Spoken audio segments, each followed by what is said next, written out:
down, knowing just throw the peace on, tell them good vibes only, yeah. They were hating, but we didn't even notice, cause we're on them good vibes only, yeah. Greetings and welcome back to Vibe Talks. I'm your host and guide, Jessica Johnson, here to further expand your consciousness and divine higher learning. Today we're going to talk about the Ascending Chakra systems. You see, many teachers and people have talked about the 7 primary chakras within the spiritual community. And these 7 primary chakras consist of like the root, the sacral, the solar plex, the heart, the throat, the third eye, and the crown chakra. I've even covered this subject about a year or so back. In the comment section of this video, I will wind up leaving a section or a link to this lesson so you could take a look for yourself. Believe it or not, there is so much more to our chakra system than just the 7 primary that we all know about. There are like sub-chakras that run up and down our arms and legs, and ones that are in our hands as well as the bottom of our feet. Yet, we also have our ascending and descending chakras. And as the old saying goes, as above, so below. We are essentially think of ourselves as like trees, where our root is at the bottom to further anchor us and connect us to the earth, to the top of the tree, which connects us to not only source, but to the universe. And the branches that are on either side of us that extend outward from us to further expand our consciousness. Once we understand the entirety of our natural energetic system, we're able to not only unclog ourselves and much easier, but we are able to further ground ourselves and to ascend our frequency and to expand our consciousness while still being here in the physical manifestation within the 3D reality. To better become attuned to who we are and to know where we're to go, to better become guides and teachers to others in service of humanity who not only need us, but are also awakening in mass within significant rates, beginning from the time of December 21st, 2012, when we had stepped into the Aquarian age. Then when we had experienced our first wave of awakening, when we were shaken awake globally within the event that took place in March of 2020, and the second wave that's yet to come, that's supposed to start in the beginning of October of this year. Understanding our energetic system, where they're located and how they operate, it further links us to who we are, and where the desires for us to yearn for that knowledge is within the calling of our soul, where many are hungry for the desires to better know ourselves in the most profound manner, where many are spiritually flourishing and others that are grouping themselves and finding their own soul family in a more collective matter, where many are not only finding themselves and crossing paths with their soul family, that we're feeling a lot less alone than we were when this all first started.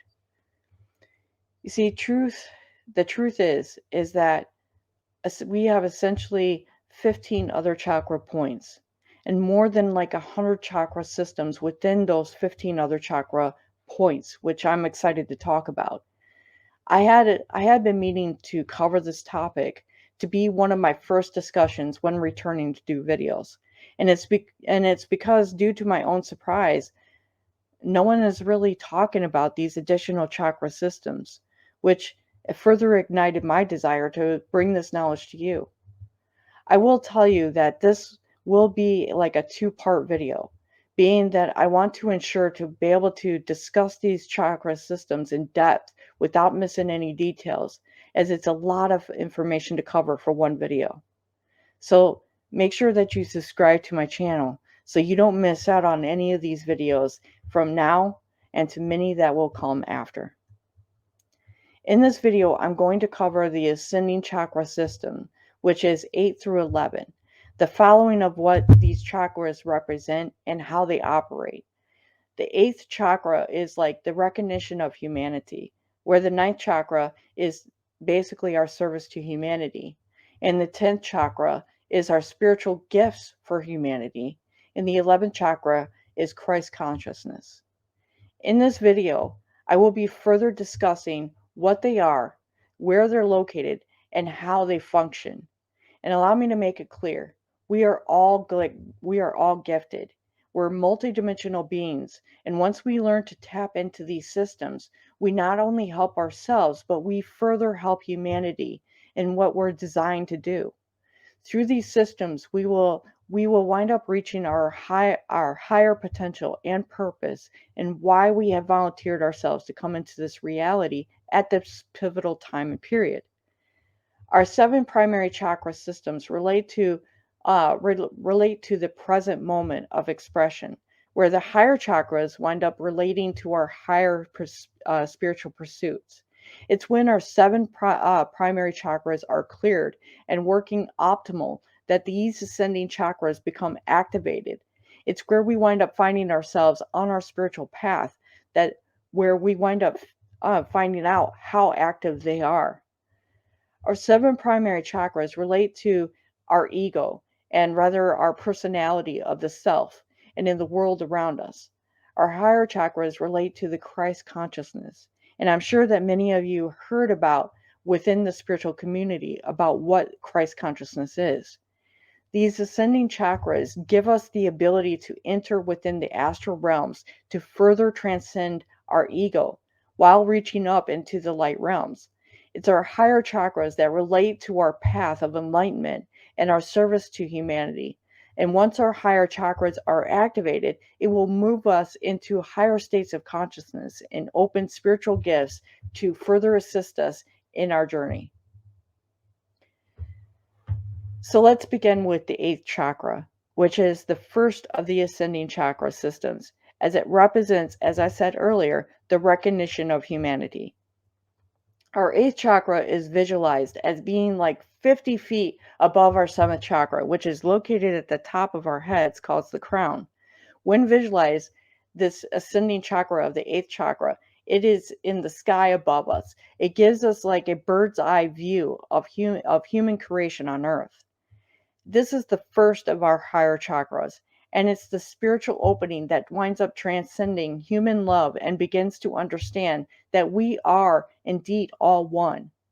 While our seven primary chakras wind up relating to the present moment and our human experience within our relationship with others, the eighth chakra winds up relating to the first steps of our spiritual journey. It's saying, I recognize that I am one with all humans everywhere.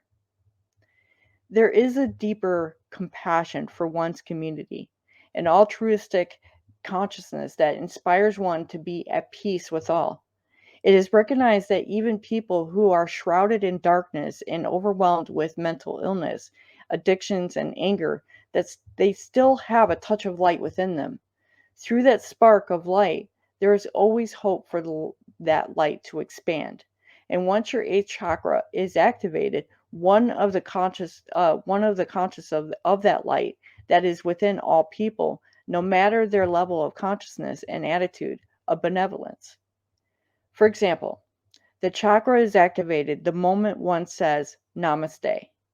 As the word and yoga term means, the light within me honors and recognizes the light within you.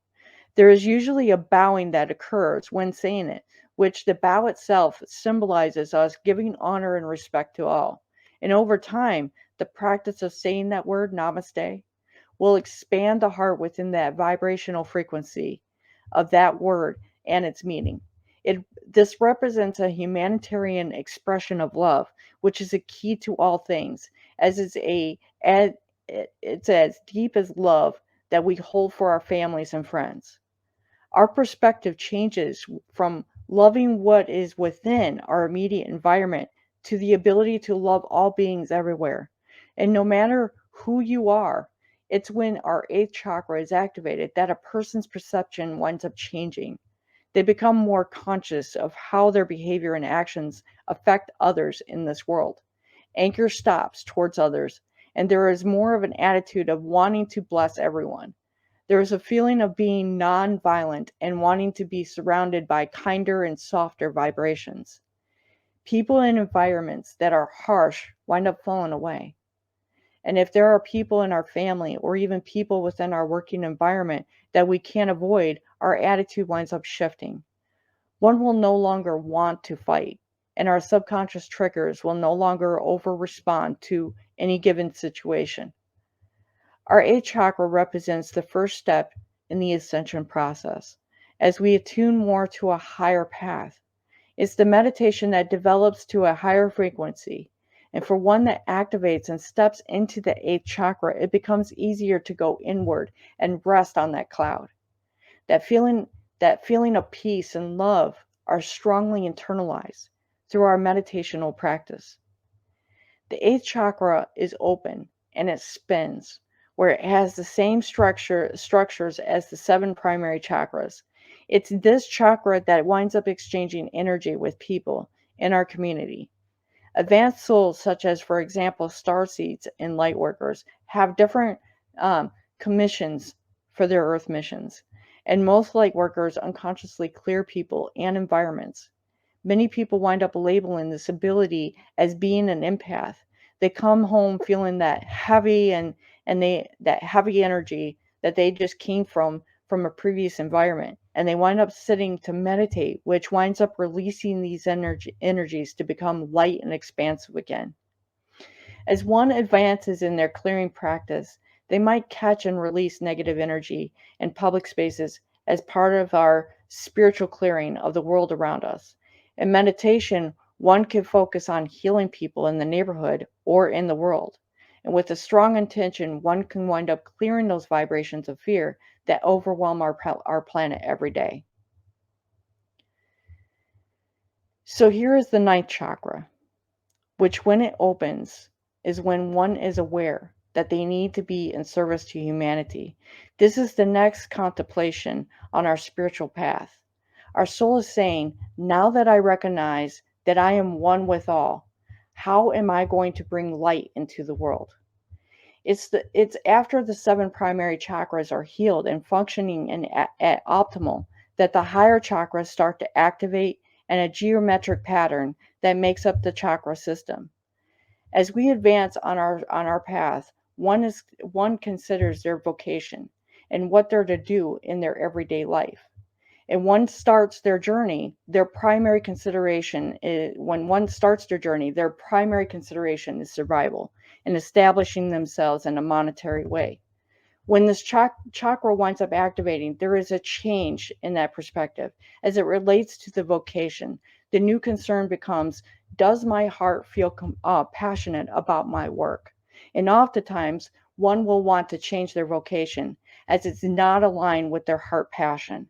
Oftentimes, this leads one to wind up quitting their current employment to pursue a vocation that more likely aligns to them. It's work that we do that we must have meaning and it come from the heart. And when it doesn't, it's when we become unhappy and feel enslaved in the name of survival.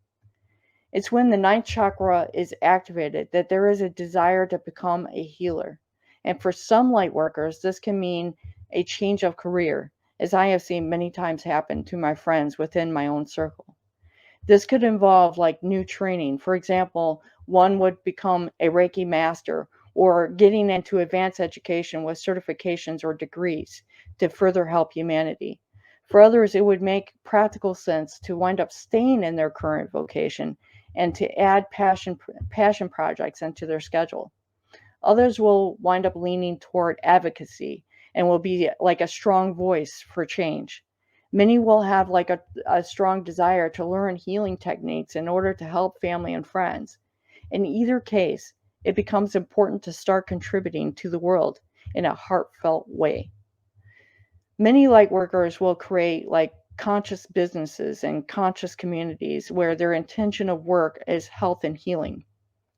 Many will create like a beautiful place to work and live for themselves and others. It's called bridging, which is like a concept of living in a conscious community or in a natural setting and having a link into the world for income.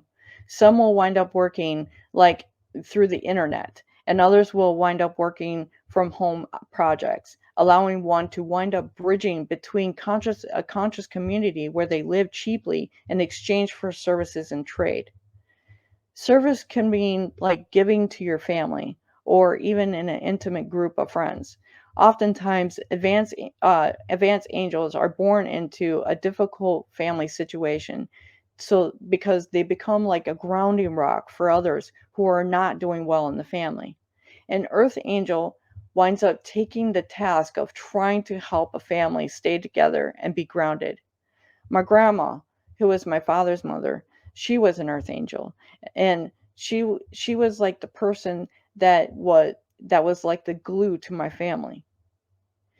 And this person can be like the family member who winds up taking the kids when needed or helps with money, and in some cases winds up bailing people out of jail.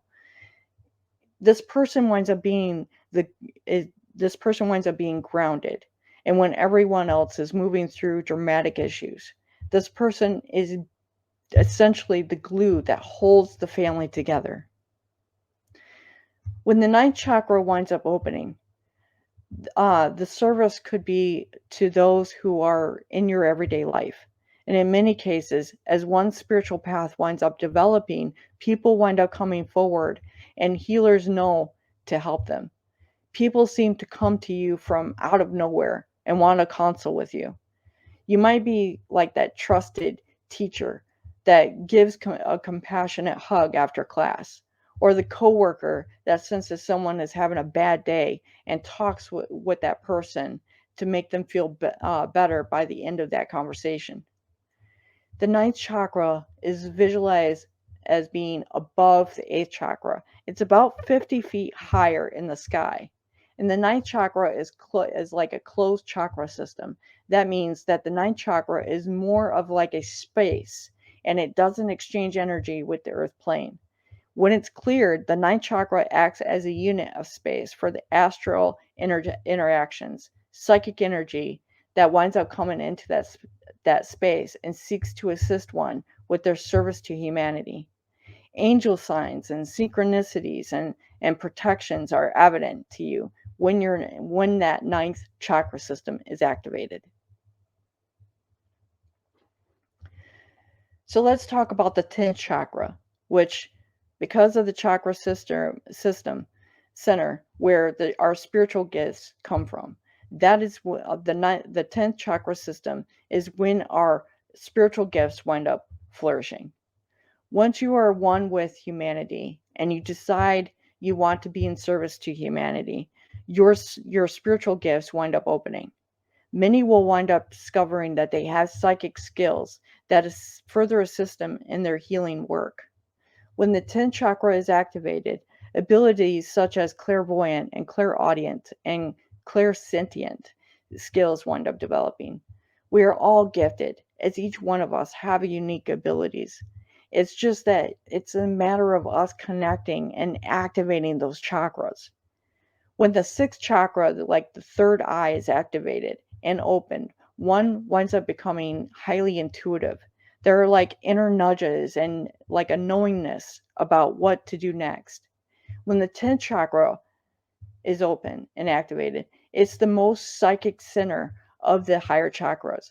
There is like a movement to using like a divination tool, or one starts to see visions or even hear their guides.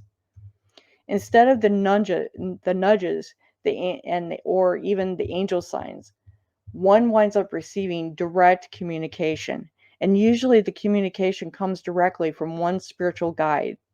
And the light worker winds up being aware of this communication. Spirit guides are also called ascended masters. And until a candidate is aware of their potential, the masters are just in observation. They wait for the signal or even a prayer from that person that they are conscious and want to work with their guides. The guides wind up start to help you develop those psychic skills for better communication with you. And there are others that are receiving guidance on their mission from galactic entities, being that some who are among us that are star seeds who volunteered to incarnate here. Intuitive guides can also come from a level of the higher self. And this is like a different channel altogether from which they're able to gain insight and guidance. Your higher self winds up advising from a soulful level and advises on matters related to the self. Spirit guides serve the same purpose. In addition, they're readily available to communicate on healing matters that concern oneself and their clients, and even on the missions that they wind up foregoing on. Some light workers wind up receiving messages in dream time. A dream time winds up referring to the hours that you were asleep, and you either wind up having vivid dreams or even astral travel at that point.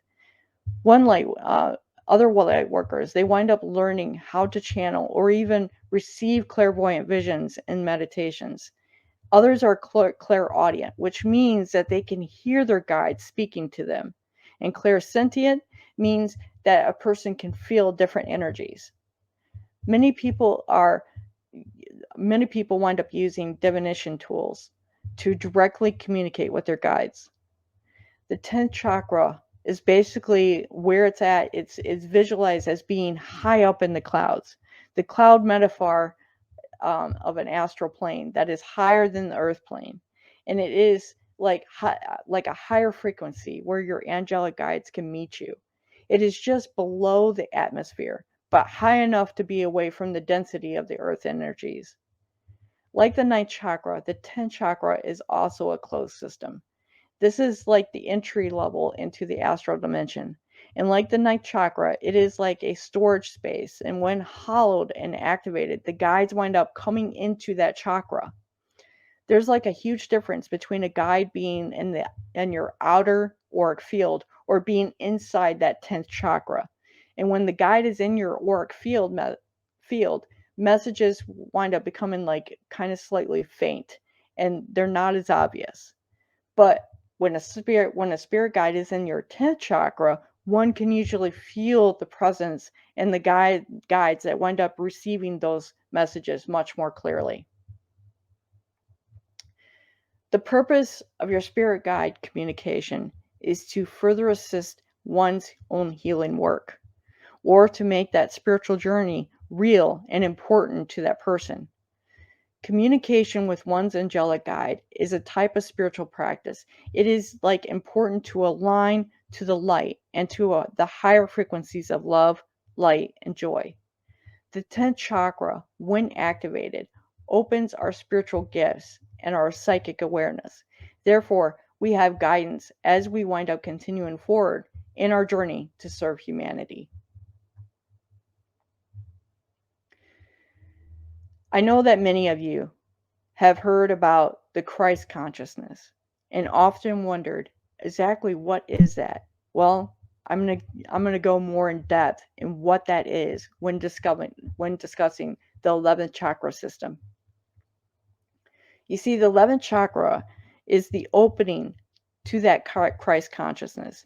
This is like a spiritual understanding that our life is in the physical and it's short-lived, and that we have an everlasting life at a higher frequency of consciousness. The consciousness winds up existing at a different level in the astral light realms, or it's rather in the higher frequencies of love and light. One needs to like ascend from the lower frequencies of fear to the higher frequencies of love, where love winds up permeating inside of us, and it winds up radiating positive energy in our whole being. Christ consciousness is the understanding that our personalities and our identities on earth are temporary, and one should identify with their internal life. Christ consciousness is the awareness that one has a vast history of experience within our soul body, and that we have everlasting life. There is a comprehension that creativity is limitless, and that this life is important, that there is a short amount of time in which to express ourselves, and that life is unique and a radiant opportunity. It's here in this reality that we wind up getting our double PhD in the hard knocks of life experiences. And that's how we further grow and expand. When one has healed themselves many years of different experiences that are sometimes harsh, we fully come to the terms where we fully ripe within the fruits of the Spirit, which is love, joy, peace, patience, kindness, goodness, faithfulness, and self-control. These fruits wind up growing after a seed has been planted, and the tree winds up maturing to carry such a harvest. When one winds up coming across a person's behaviors or words or activities, the Christ consciousness embodies these qualities and radiates themselves outwards towards others. There is a practice of attitudes of love and compassion and forgiveness and acceptance with all humanity. There is a higher mission, which we wind up feeling within ourselves, that at times others around us can't even understand, which has often been my case when others around me try to figure out why I move in the way that I move. And perhaps this has been the case for you as well. We feel the calling within our soul that is beyond the understanding of others. We feel compelled to pray and heal the earth. And there is a change in perspective that brings awareness and appreciation. There is a less focus on the self and more of the focus on others. Christ consciousness is an advanced understanding of spirituality in which a person winds up aligning to the light and these principles of light. When Christ consciousness is the understanding that all people, regardless of their religion or path, are one and we're all united in the light. There is no division of my religion is better than your representation of your truth. These type of concepts are limited and they create fear. We have an understanding that reaching the top of the mountain has many paths to reach that peak, and that there is no such thing as the right path to get there. Light workers who are opened at the 11th chakra, they wind up praying for others. They wind up leading meditation groups. They wind up creating gatherings that winds up shifting that energy and to bring more light into the world. There is an abundance of joy and prana, which their life path simply just unfolds for them with ease, and that everything seems to go their way as it should. The 11th chakra is visualized as being at the top of the atmosphere. This is the chakra that is open and spinning, as its structure is similar to the 7 primary chakra systems that we all know, but is much larger in size. Its diameter really depends on the meditation work that a light worker is performing for humanity. The 11th chakra, it helps us to release that negative energy for groups of people and uplifts that vibration for their community. It represents plugging into love for humanity and the goodwill to all beings everywhere. That, my friends, is the Ascended Chakras 8 through 11. My next video will be discussing about the Descending Chakras 12 through 15, which are just as important to understand and how to activate those. I thank you so much for joining me in this fantastic lesson, and I hope that this winds up bringing clarity to you in how our advanced chakra system works. This is why it is important to do the work no matter how hard it can be, and to show you that there is much more to us than we understood before. And I will tell you that the next video, learning about the descending chakras, the root of our being, will be even more fascinating to learn and understand, as this is all in the purpose to fully enlighten you as a divine being and to help you in your pursuit in your higher purpose. Remember to hit that subscribe button and so that way you're alerted when the next video is uploaded, and to further expand your consciousness. And until next time, namaste.